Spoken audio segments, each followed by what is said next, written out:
Hi hello welcome to Harsha ಮಧುಲಾಗ್ಸ್. Last ವೀಡಿಯೋದಲ್ಲಿ ಹೇಳ್ದಂಗೆ ಇವತ್ತು ದಾವಣಗೆರೆಗೆ ಹೊರಟಿದ್ವಿ ಬಿಕಾಸ್ ಸ್ಯಾರಿ ಚೇಂಜ್ ಮಾಡಬೇಕಿತ್ತು ಅಂತ. ಆ್ಯಂಡ್ ಚಿಂಟುದು ಕೂಡ ಚೇಂಜ್ ಮಾಡಿದೆ.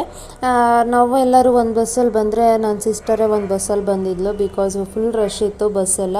ಸೊ ಅದಕ್ಕೆ ಅಂತ ಬಂದಿಳಿದು ದಾವಣಗೆರೆಗೆ ನಾವು ಹೋಗಿದ್ದು ಚೆನ್ನೈ ಮಾಲ್ ಅಂತ.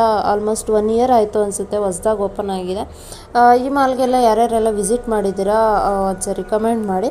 ಆ್ಯಂಡ್ ಚಿಂಟು ಇನ್ನೂ ನಮ್ಮ ಆಂಟಿ ಬಂದಿರಲಿಲ್ಲ ಅಂತ ನಾವೆಲ್ಲ ಹೊರಗಡೆ ಕೂತಿದ್ರೆ ಚಿಂಟು ಫುಲ್ ಆಡ್ಕೊತಾ ಇದ್ದ. ಫಸ್ಟ್ ಬಿಲ್ಲೆಲ್ಲ ತೋರಿಸಿ ಯಾವ್ಯಾವೆಲ್ಲ ಎಕ್ಸ್ಚೇಂಜ್ ಮಾಡಬೇಕು ಅಂತ ತೋರಿಸಾದ್ಮೇಲೆ ನನಗೆ ಕೊಟ್ಟಿದ್ದ ಸ್ಯಾರಿ ಬಂದುಬಿಟ್ಟು ಇದು ಆಂಟಿ ಗೃಹ ಪ್ರವೇಶಕ್ಕೆ. ಫಸ್ಟು ನಮ್ಮ ಆಂಟಿ ಚೇಂಜ್ ಮಾಡಿಕೊಂಡ್ರು, ಅದಾದಮೇಲೆ ನಾನು ನೋಡ್ತಾ ಇದ್ದೆ ಇದರಲ್ಲಿ ಯಾವ ಸೀರೆ ತೊಗೊಂಡಿದ್ದೀನಿ ಅಂತ ಕಮೆಂಟ್ ಮಾಡಿ ತಿಳಿಸಿ. ಆ್ಯಂಡ್ ಒಂದು ಮಿರರ್ ವಿಡಿಯೋ ಮಾಡಿಕೊಂಡು ಅದಾದಮೇಲೆ ನಮ್ಮ ದೊಡ್ಡಮ್ಮರ ಮನೆಗೆ ಹೋಗಿದ್ವಿ. ಚಿಂಟು ಊಟದ ಮೇಲೆ ಹೋಗಿರಲಿಲ್ಲ ಅಂತಂದು, ಸೊ ಮಡ್ಲಕ್ಕಿ ಎಲ್ಲ ಹಾಕಿದ್ರು. ಚಿಂಟು ಅವ್ರ ಅಕ್ಕನ ಜೊತೆ ಬರ್ತಾ ಇದ್ದ. Thank you.